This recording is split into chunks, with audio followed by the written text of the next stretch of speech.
Guys, you've got this serious dilemma. You've got a few £100 burning a hole in your pocket and you can't decide, do you buy the Purosangue, the Cullinan or the G63? We're going to go for a drive in them all, rank them on a few different points and see which one we end up with.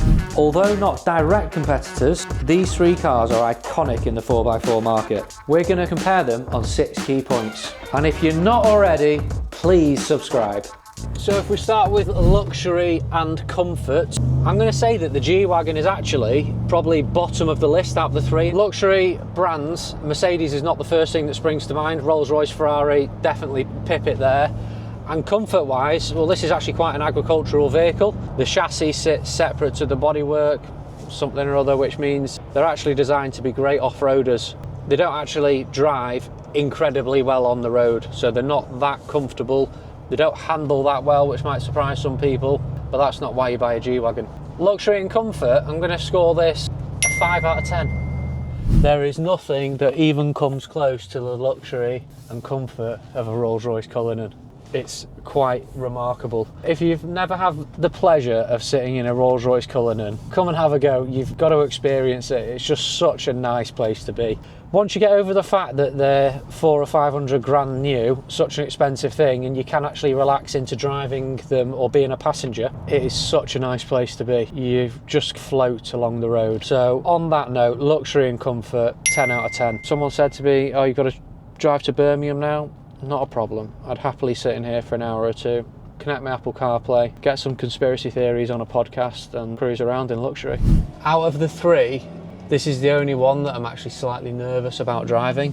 It's very luxurious inside the cabin, but for a 4x4, it's not particularly comfortable. This is still like a supercar, just higher up with 4 seats to me. It's not comfortable in terms of 4x4 comfort, so I'm going to give it a 6 out of 10. Second point, we'll talk about performance. So this has got the 4-litre V8 block that Mercedes put in a lot of AMGs. It's a phenomenal engine. It's hand built. I believe these are built in Austria, I think.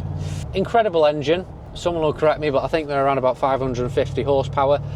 There's plenty of power. However, when you plant your foot in a G-Wagon, it doesn't always take off in a perfectly straight trajectory. It's quite a big, cumbersome vehicle, really. So you put a lot of power through, you can almost feel it pulling you one way or another on the road, depending on the camber and things like that. It doesn't go around corners particularly quickly. I certainly wouldn't want to be trying to throw this round a track. So again, the G-Wagon is not scoring very well here. I'm going to give it a 6 out of 10. The V8 AMG engine creeps it up a couple of points. We've got a V12, I believe it is, 6.75 litre V12. Phenomenally powerful engine. Not that you ever will probably use it in a Cullinan. You have actually got, on these it's quite funny, they don't have a sport button, they have a low button on the gear selector. Obviously Rolls-Royce can't put a sport button in, it would be quite uncouth. So quiet, it just whispers along the road, you float along, and when you get used to that feeling, it's a little bit unnerving at first because it's almost like you're disconnected with the road. Once you get used to it, like nothing else in terms of the comfort, it's fantastic. A 7 out of 10 for its whispering quiet engine. Even though I'm not pushing the car at all, it is absolutely planted. Although I'm slightly nervous driving this, that's nothing to do with the car. The car fills you with confidence, actually. It's a very, very nice thing to drive this. I think I could get used to commuting to work in this. Performance-wise, I don't think it gets much better than this. It's too quick for me to put my foot down on a damp day in December, so I'm going to give it a 10 out of 10 for performance. Okay, third point, design and aesthetic. This is where the G-Wagon trumps a lot of cars. It's unmistakably one of the most iconic cars ever made. The design of it has not changed for years, and that's because it's not broken, it still works, it looks incredible. I think one thing with the G-Wagon which is quite hard to quantify is just the fact that it's a really cool car. They're very iconic. It's a statement, isn't it? It's a bit like having the latest designer handbag, but it's more than that. It's still incredible build quality from Mercedes. The technology's all there.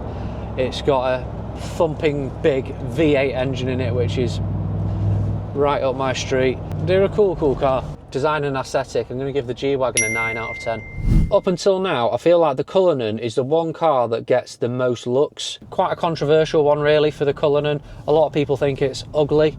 It gets often referred to as black cab, part of me thinks people that are saying that just can't really afford one.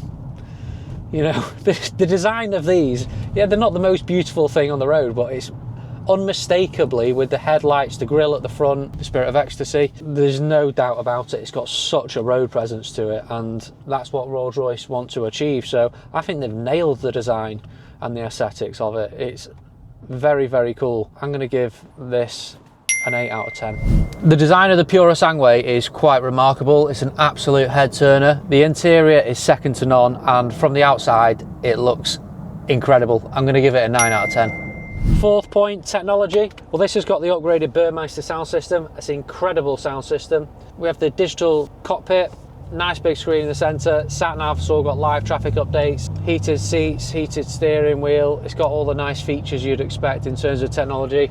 I can't really think of anything that's missing off here. Technology wise, Mercedes are always pretty much at the forefront. I'll give this a 9 out of 10 in terms of technology.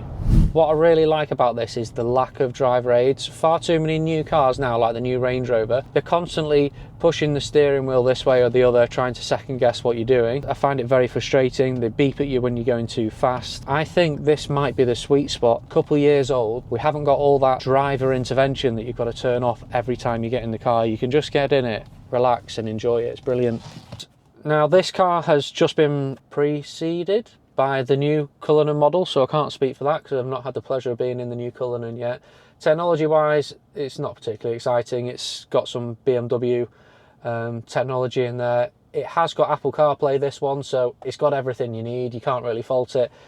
Heated steering wheel, heated seat, massage seats. I don't think it's missing anything, so 8 out of 10. Maybe give it a 9 if there was something interesting, but there's not particularly. Technology wise, on these new Ferraris, I find them a little bit hard work, to be honest. A lot of that's probably because I've not spent enough time in them getting used to them. But the haptic touch on the steering wheel is a little bit frustrating, to say the least. Everything can be controlled off your thumbs, basically, in the centre here. You've got a couple of wheels behind the steering wheel. Like with pretty much all Ferraris, you've got the indicators on the steering wheel as well. I like that, that's a cool touch. The haptic touch, the keypads are a bit much for me. It's got all the technology you want, but just on the basis that it's quite difficult to use and get your head around, I'm going to give it a 6 out of 10. Fifth point, practicality. Yeah, you can fit the kids in the back comfortably. There's not actually that much space behind the seats. If you put a big car seat in the back of these, there is no space. The boot's not great actually on these. You can get a set of golf clubs in there, but it's quite a small boxy boot. It's a 4x4, big 4x4. They are quite practical, comfortably get 5 people in here. If you had to chuck a car seat in the back seats, there's not that much room. There's not actually that much leg room behind here. And also, the boot is not particularly big. You could definitely get a couple of sets of golf clubs out, but you have to take your drivers out. Yeah, they're not hugely practical, but they are a pretty practical car. If you've got a big family, something like a full fat Range Rover or a Q7 is going to give you more practicality, but it's not the sole reason why you're buying a G-Wagon really, is it? Practicality, then I'm going to give this a 7 out of 10. It's quite practical, but could be better. There is a lot of space, so you could argue these are practical, but they're not. Feedback I've had from people that own Cullinans, a lot of the time, just because of the sheer size of them, they can be a bit of a pain in the arse. If you imagine trying to park this at your local Lidl, it's going to be a tight squeeze. So yeah, you can fit plenty in the boot. The boot's massive. 5 people will travel in this in ultimate luxury.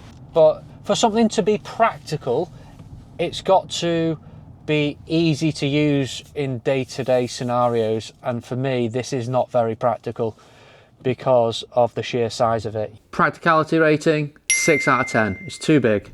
If you were to compare the practicality of this to a supercar like a 911 Turbo, then yes, it is very practical because you can comfortably get 4 people in it. It's got a decent sized boot. However, if you compare it to a 4x4, it's going to score very low. Not very low, but it's not great, is it? It's not the most practical thing to run around in. So practicality, I'm going to give it a 6 out of 10. Value wise, I think these are actually quite good value. If you compare them to the other 2 cars we're looking at, then they're about half the price, so that's a good starting point. Historically, G-Wagons have held their money very well. If you buy the right G-Wagon, I'd say 12 months to 3 years old, I don't see there being a huge amount of depreciation, which can make them relatively good value in this high-end market. So value, I'm going to give this an 8 out of 10. Do many people think about value when they are buying a Rolls-Royce Cullinan, you may ask? Well, the answer is yes. even the uber wealthy will think, is this good value? When you're looking at the used car market, everything's got to represent good value, otherwise it's not going to sell. This is around 200 grand. It's got Rolls-Royce warranty on it. It's low mileage. It's still got service pack on them, which is great.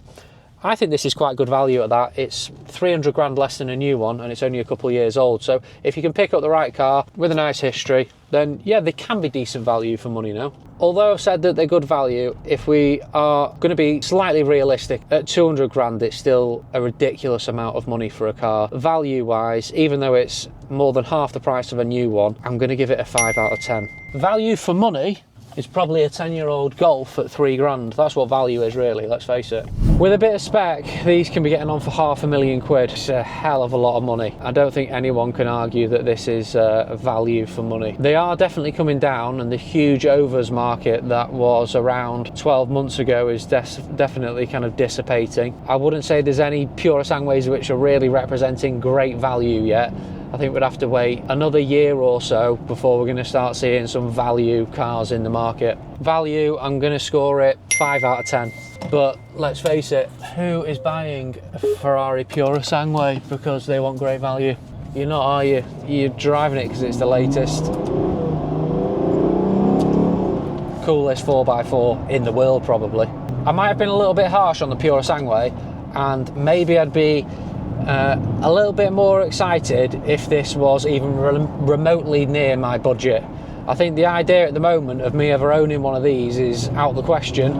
You know, when they come down and half in price, I'd be a little bit closer to actually considering getting one, but at the moment they're just kind of still at that stratospheric price. That means, unfortunately, this is not going to be my daily for some time yet. Okay guys, we're back in the showroom. Before we give you the results, please can you click that subscribe button and give us a like? It really helps us. We're just a small channel. So the results, I've got them jotted on the back of my hand here. The lowest score was the Ferrari with 42 points. And then we've got a joint tie with the G-Wagon and the Rolls-Royce at 44 points. Take from that what you will. If I was going to drive off in one of them today, personally, I think I'd be in the Cullinan. They're all phenomenal cars. They all do things quite differently, but it's been a bit of fun. I hope you've enjoyed it. And like I say, please subscribe and follow along for the future content. Thanks so much for watching, guys. If you've enjoyed this video, please subscribe.